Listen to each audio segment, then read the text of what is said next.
Shabbat shalom les amis, shalom shalom, j'espère que vous allez bien, j'espère que vous êtes en forme, j'espère que vous avez des bonnes nouvelles, j'espère que vous pensez à surtout parler positivement de vous-même, et puis pour les autres, s'ils vous ont fait du tort, n'en parle pas, c'est pas intéressant, c'est pas important. C'est pas ça qui va vous faire grandir, c'est pas ça qui nous fait avancer, c'est pas ça qui nous fait aller vers notre but. Et ce qui est très très très important, c'est pas de se laisser attraper. Hein. Donc on peut aussi imaginer que quand on commence à dire des choses négatives sur les gens, même s'ils nous ont fait du tort, ben c'est comme si on était un poisson. Et puis, et pourtant, il y a tout, hein. Il y a tout. Dans la mer, il y a tout ce qu'on veut, hein. Dans les rivières, il y a tout ce que l'on veut. Dans les fleuves, il y a tout ce que l'on veut. On peut vraiment manger tout ce que l'on veut quand on est un poisson. Et là, on voit flotter un hameçon avec une espèce de truc qui gigote au bout. Et puis, on va aller le manger. Voilà. Et on s'est fait attraper. Et après, c'est nous qui avons été mangés. Quand c'est gratuit, c'est toi le produit. Donc, quand même dire des choses d'une manière, comment dire, on dit oui, c'est normal, de toutes les façons, c'est l'expression. Il faut que je m'exprime, il faut que je puisse m'exprimer, parce que c'est aussi le principe et le concept de la psychologie. Hein. Allez, exprimez-vous. Allongez-vous, exprimez-vous. Voilà. Ah, 250 € l'heure. Ah, voilà, merci. Au revoir, vous avez bien parlé. Non, non, non, non, ça sert à rien de ruminer. C'est pas comme ça qu'on fait. Et donc dans ces cas-là, on chante. Dans ces cas-là, on chante. On chante, on chante. On passe à autre chose. On a les nerfs. Alors on chante, on danse, on va utiliser ces nerfs dans ce sens-là. On se sent limité intellectuellement, on va grimper des collines, on va monter des montagnes. Si on habite dans des villes, il n'y a pas de collines, il n'y a pas de montagnes, il y a forcément des marches d'escalier qui montent vers un point. Donc on y va, on va marcher, on va monter, on va s'oxygéner, on va, on va changer de souffle, on va changer de souffle. Et de cette manière-là, on va être beaucoup plus positif. Parce que on n'est pas du tout conscient de notre grandeur, mais vraiment pas du tout conscient. Et parce qu'on n'est pas du tout conscient de notre grandeur, alors on a tendance à frimer, à être prétentieux. Voilà, on frime, on est prétentieux, et donc on vient parler de soi, on dit oui, l'autre, alors l'autre on peut le juger facilement par rapport à un truc, un machin, un bidule, un ceci, un cela. Et donc, tout simplement parce qu'on n'a pas conscience de sa grandeur. Quand on a conscience de sa grandeur, vous faites quelque chose de bien à quelqu'un, et bien si la personne, euh, elle le remarque à moitié, forcément elle le remarque à moitié. À moitié pourquoi? Parce qu'elle ne s'est pas tournée vers vous, et puis elle ne vous a pas fait des courbettes, merci beaucoup, ah là là, quelle grandeur vous êtes par rapport à ce que vous m'avez donné. Ben, c'est tout simplement parce que cet individu, lui, n'est pas encore terminé. Il n'est pas encore terminé. Il a encore besoin d'une certaine éducation pour se finir sur certains points de vue, parce que on aime faire aux autres ce qu'on aimerait nous faire à nous-mêmes. Et donc, on fait aux autres ce qu'on aimerait qu'on nous fasse. Donc, de cet ordre-là, si la personne, elle vous donne pas un retour, c'est pas grave. C'est pas grave. Vous savez, vous avez conscience, vous avez conscience de ce que vous avez fait. De ce que vous avez fait. Et de cette manière-là, on arrête de tomber dans le panneau, c'est-à-dire on arrête de, de devenir, les autres. De devenir les autres. Tout simplement, d'imiter les autres. D'imiter les autres. Alors, Rabbi Nachman, il nous dit là-bas,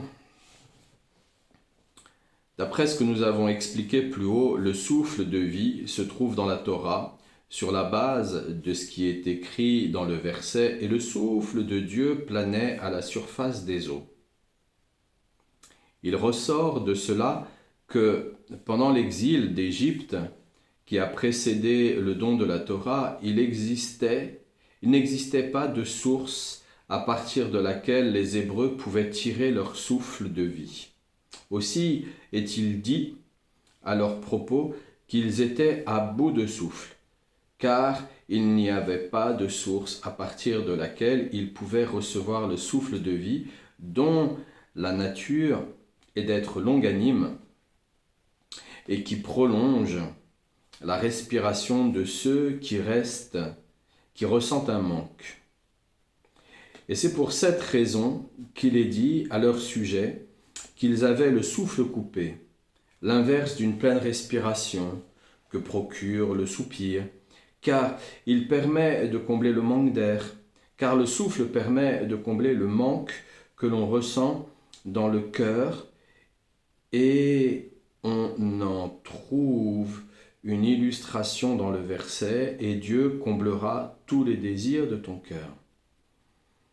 Donc, quand on entend le souffle planer à la surface des eaux, on peut l'interpréter avec notre cerveau. De toutes les façons, tout ce qu'on va interpréter avec notre cerveau est totalement... comment dire, ça ne se prolonge pas dans le temps. C'est pas éternel.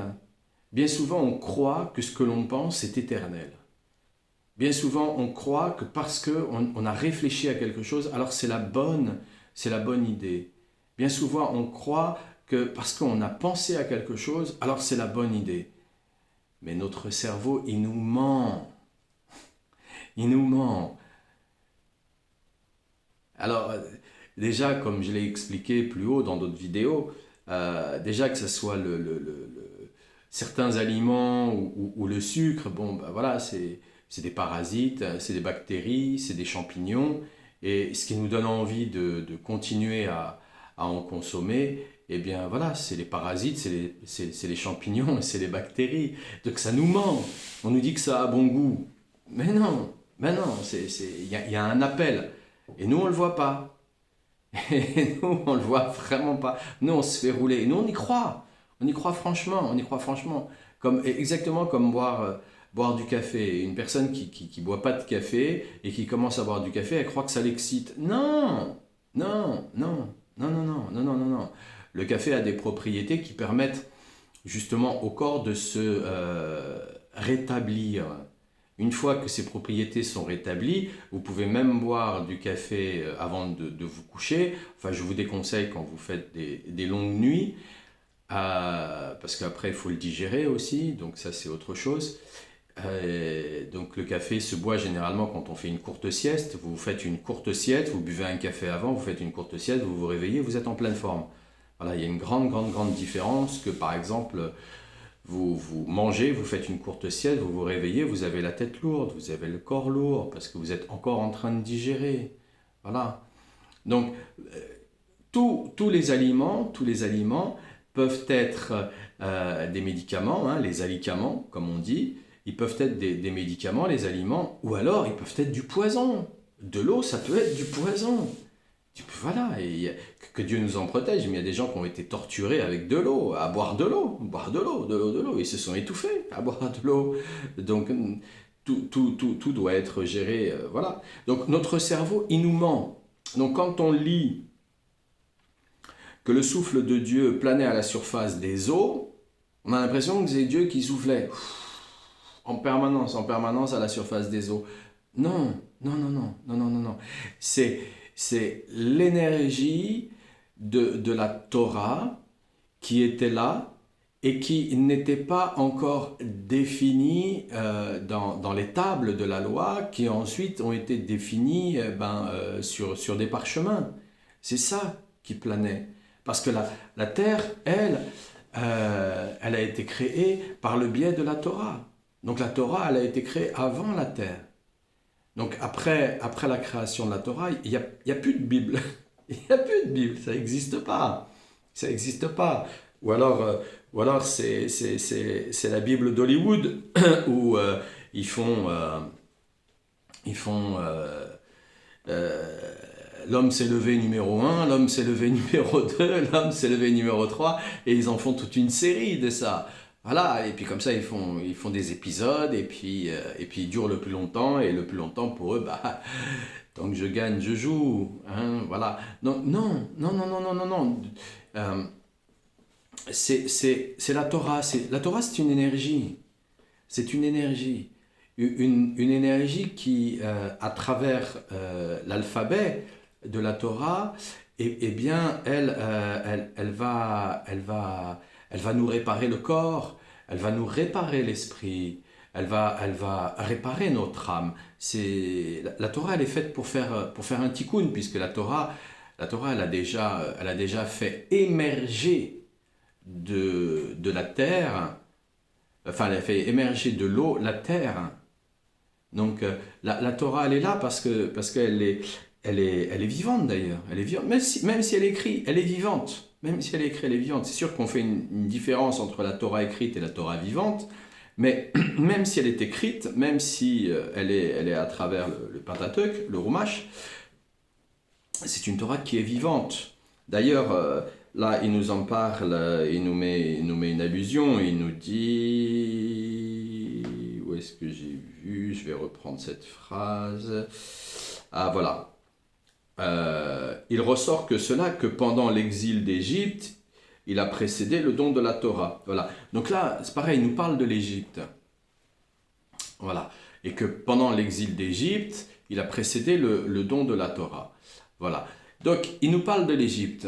Mais c'est pas juste une histoire qui remonte à 3500 ans où des Hébreux, grâce à Moshe Rabbeinu, ont pu sortir des mains de l'esclavage d'Hachem parce que des mains de l'esclavage des mains de l'esclavage de Pharaon parce que Hachem l'avait décidé. Non, c'est pas juste ça. C'est pas juste ça. Beaucoup vont interpréter ça de cette manière-là. Ah oui, oui, oui. Non, l'Égypte, c'est ce qu'on est nous. On est dans l'Égypte. Dès qu'on n'arrive pas à régler son corps, dès qu'on ne peut pas enlever une petite addiction, dès qu'il suffit qu'on change un petit peu notre sommeil ou qu'on change un petit peu notre rythme de vie, si on n'arrive pas à le maintenir, c'est parce qu'on est encore en Égypte. On est en Égypte, ça veut dire qu'on est en esclavage, on est esclave de la matière. Ça veut dire qu'on est esclave des astres. Et donc dire qu'aujourd'hui il y a des gens, et encore aujourd'hui, parce qu'on est au XXIe siècle quand même, dire qu'aujourd'hui il y a encore des gens qui vont aller payer des médiums ou ils vont aller payer des astrologues pour qu'on leur dise ce qui va se passer dans leur vie. Mais non, mais on est esclave encore dans ces cas-là. On est esclave de son corps, on est esclave donc de la matière, on est esclave des astres. Mais oui, c'est un désastre, mais c'est pas, il n'y a pas de liberté, il n'y a pas de liberté. C'est quoi le tzaddik? Un tzadik, c'est un homme ou une tzadikette, une femme qui va maîtriser son corps. Il va maîtriser son corps. Il va avoir la maîtrise sur son corps. Voilà, il est maître de lui-même. C'est ça un tzaddik. Voilà. Ensuite, c'est celui qui va, bien entendu, parce qu'il est maître de lui-même, il va étudier aussi. Il étudie tout le temps. Il est plongé à l'intérieur puisqu'il sait que de toutes les façons, la Torah va l'accompagner. C'est son camarade de route. Il sait qu'il ne va pas aller se dire tiens, je vais aller au puits chercher de l'eau, parce qu'à l'époque, on allait au puits, donc je vais aller au puits chercher de l'eau. Il se dit pas comme ça, tiens, je vais chercher de l'eau, hop, il se lève et puis il y va. Non. Parle avec Hachem. Et de cette manière-là, lorsqu'il reçoit l'agrémentation, alors à ce moment-là, il se lève et il va chercher de l'eau. Et il sait qu'il n'a pas de problème, ni à l'aller ni au retour. Voilà. Quand il va pour manger quelque chose, il demande à Hachem, qu'est-ce que je mange? Voilà. Et si Hachem il dit, bah non, tu manges pas, il mange pas. Voilà, tout simplement. Un tzaddik, il est maître de son corps. C'est-à-dire qu'à l'intérieur, ce qu'on nous on appelle l'ego au XXIe siècle, hein, le Yetzer Hara, hein, il lève le petit doigt comme ça, il dit, s'il te plaît, est-ce que je peux? Voilà, il demande. Donc, quand il nous parle, que le peuple hébreu, il manque d'air, il a le souffle coupé, tout simplement parce qu'il n'a pas encore pris connaissance de la possibilité qui va trouver des nombreuses possibilités, parce que c'est des nombreuses combinaisons dans la Torah. Il n'a pas encore eu connaissance des nombreuses possibilités que la Torah peut lui offrir, parce qu'il ne la connaît pas encore. Et dès qu'il va l'avoir, il va dire « Waouh, c'est magnifique, oh là là, oh là là, oh là là ». Mais, il ne sera peut-être plus esclave de l'Égypte, donc il ne sera peut-être plus esclave de la matière, il courra peut-être plus après l'argent et les choses éphémères, mais il deviendra l'esclave d'Hachem. L'esclave d'Hachem, c'est dans le bon sens de l'esclave, c'est-à-dire il deviendra le serviteur d'Hachem. Et de cet ordre-là, soit on est le serviteur d'Hachem, soit on est le serviteur de Mammon, de l'argent. Voilà. Il n'y a pas un coup je suis dans l'argent, un coup je suis avec Hachem. Non, il n'y a pas. C'est pas une chaise musicale. Hein. C'est pas une chaise musicale. C'est pas on n'a pas les fesses entre deux chaises comme on dit. Non.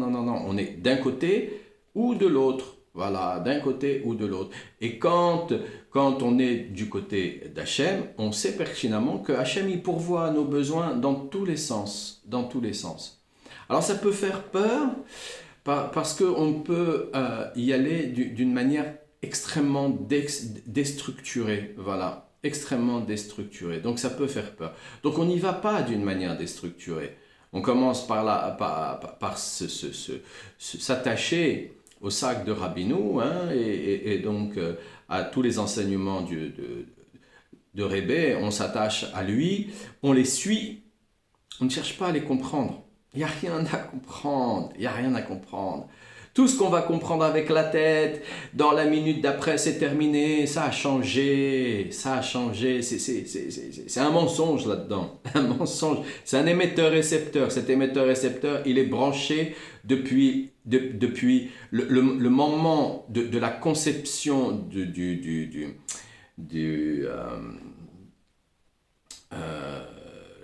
avant le fœtus.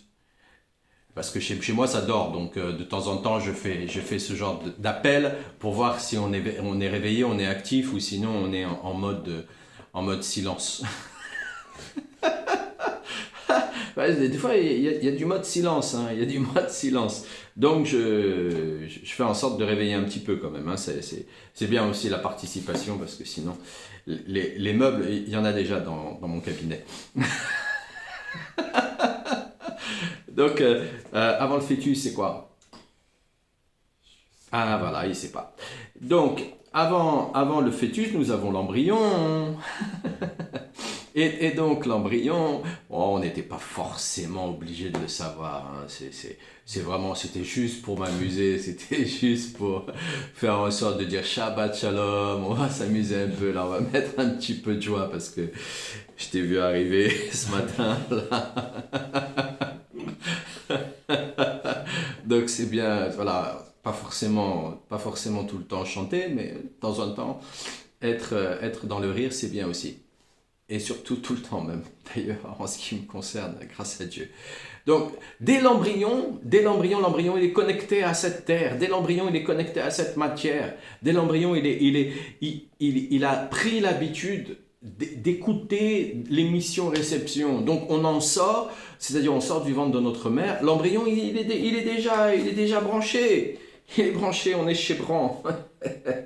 On est chez Bran, on peut pas, voilà, c'est comme ça, c'est pas autrement, on est branché. Et ensuite, bah, qu'est-ce qui tourne ici? Qu'est-ce qui tourne sur la Terre? Hein?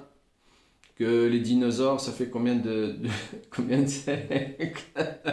Combien de siècles les dinosaures, hein? Donc ils veulent nous faire croire à quoi? À quoi? Donc qu'est-ce qui tourne sur la Terre? Des mensonges. Donc ce qui va arriver dans la tête, c'est du mensonge.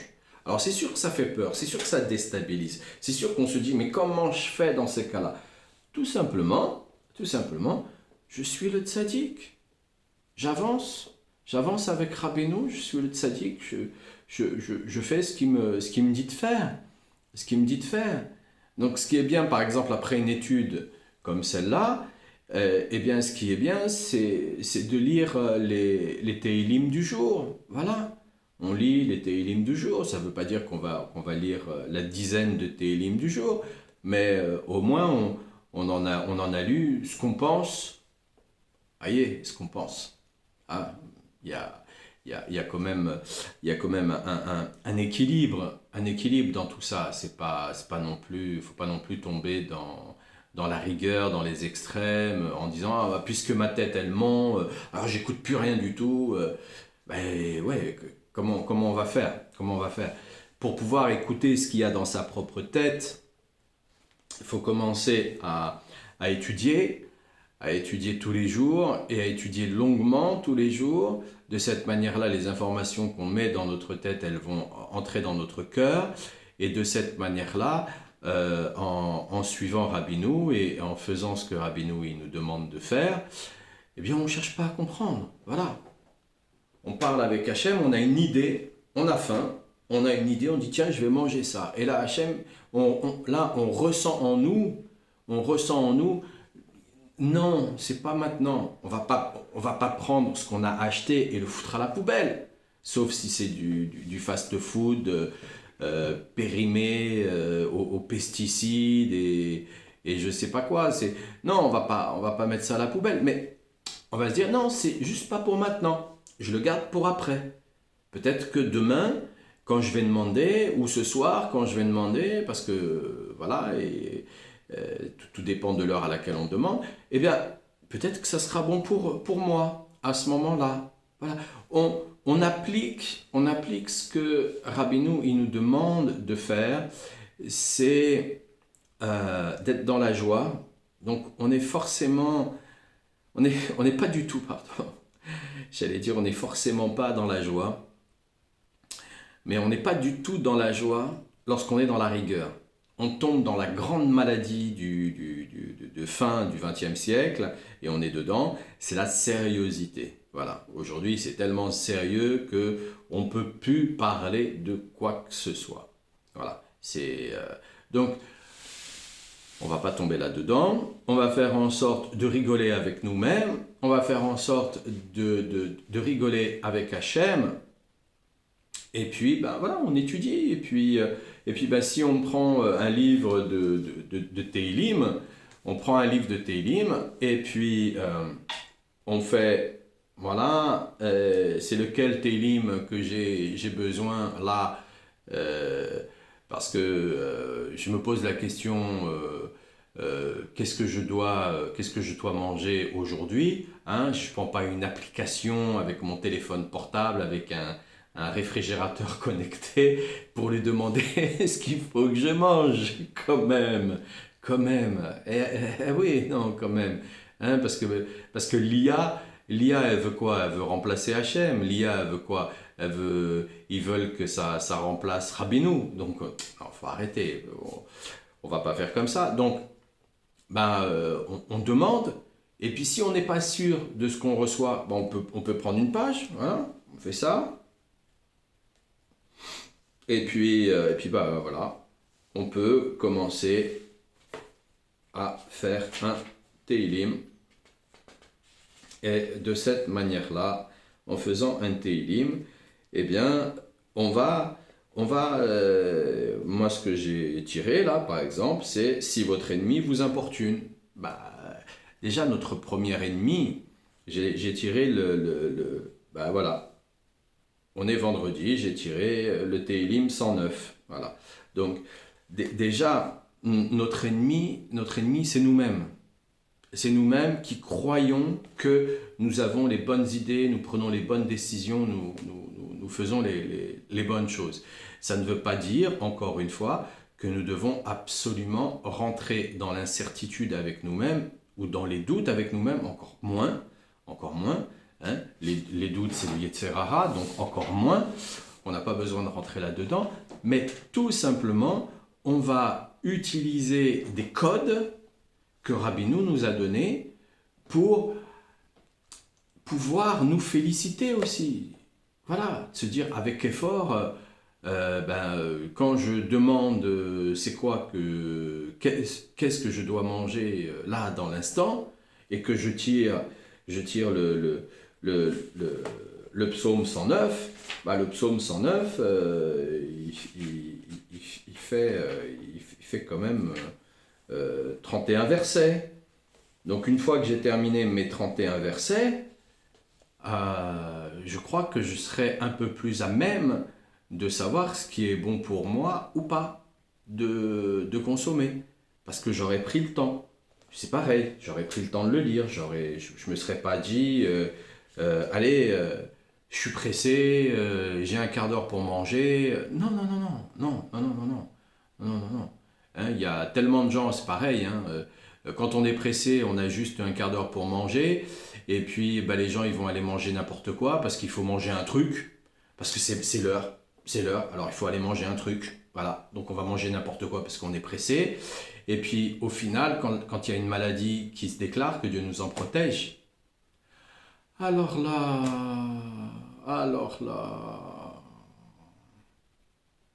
on ne sait même pas que d'une goutte d'eau, on peut créer un océan. Alors, vaut mieux créer un océan de pureté, d'une eau douce, plutôt que de créer un océan pollué. Hein. Donc, parfois, le simple fait de prendre juste 5 minutes, de le lire tranquillement, après on sait ce qu'on a à manger, et parfois même on va le lire, et comme de ce fait qu'on s'est connecté avec Hachem, et bien Hachem il va nous nourrir, il va nous donner l'énergie de satiété. Et avec l'énergie de satiété, au lieu de consommer n'importe quoi parce qu'on n'a rien autour de nous qui nous mérite, tout simplement parce que on est conscient de notre grandeur, de l'amour, de la grandeur de notre amour.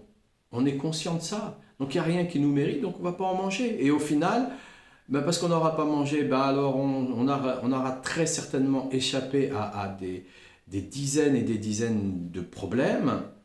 Et en plus de ça, on va continuer la journée avec plus de dynamique, parce que de toutes les façons, on aura mangé précédemment. Donc, on regarde les choses, on relativise et on prend toujours le verre à moitié plein. Donc, de cette grandeur, on avance de cette manière-là. Et on sort petit à petit de notre Égypte. Parce que c'est notre Égypte. C'est notre Égypte. Alors, on va le lire. Donc, psaume 109. L'amnatseach le David mizmor Eloé teilati al techechash ki fi chasha ufi michma alai patachu dibechu iti leshon shaker vedivre sin'a sevavuni vayilachamuni chinam tachat aavati yitztenuni va'ani tefila vayasimu alai cha'a tachat tova vesin'a tachat אהבתי, הפקד עליו חשע ושטן, יעמוד על ימינו, באי שפטו יצא חשע, ותפילתו תהיה לחטאה. יהיו ימיו מעטים פקודתו, ייקח אחיך יהיו בניו יתומים, ואשתו ארמנה ונועה ינועו בניו, ושירו ודחשו מחכבותיהם.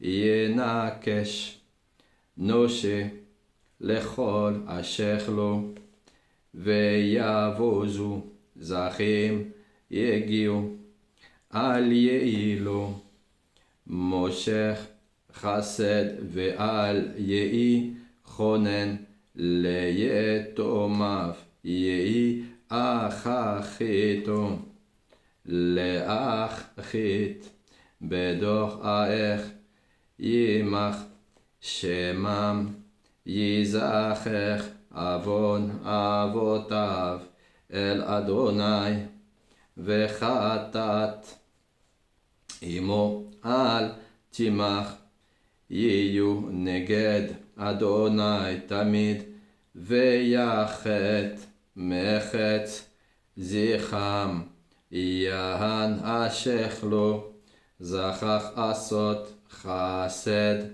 ויכדוף איש עני ואביון, וניחא לבב למוטט, ויאהב כללה, ותבואהו ולא חפץ בבכך, ותחעק ממנו, וילבש כללה כמדו, ותבוא חמיים בככבו, וכשמם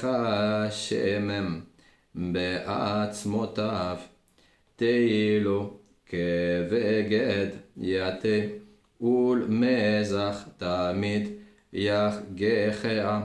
זאת פעולת סוטני מאת אדוני, מעדו וכימך על נפשי, ואתה אדוני אלוהים עשה איתי, למען שמך כי טוב חסדך הצילני, כי אני ואביון אנוכי, וליבי חלל בככבי כצל, כי נטוטו נאלחתי, מנחתי כאחבה ברכי, כשלו מצום, ובשכי כחש משמם, ואני הייתי רכפה לאל,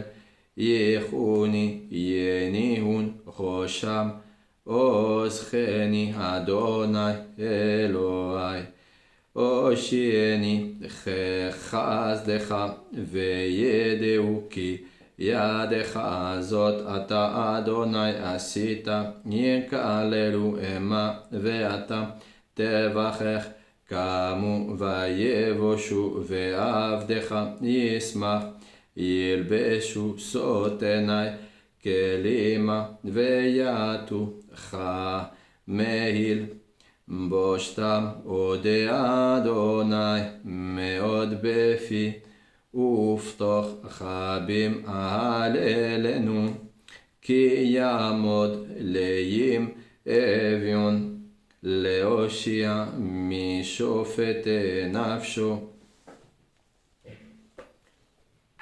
Baruch Hashem, merci Rabbeinu, merci à tous les tzadikim.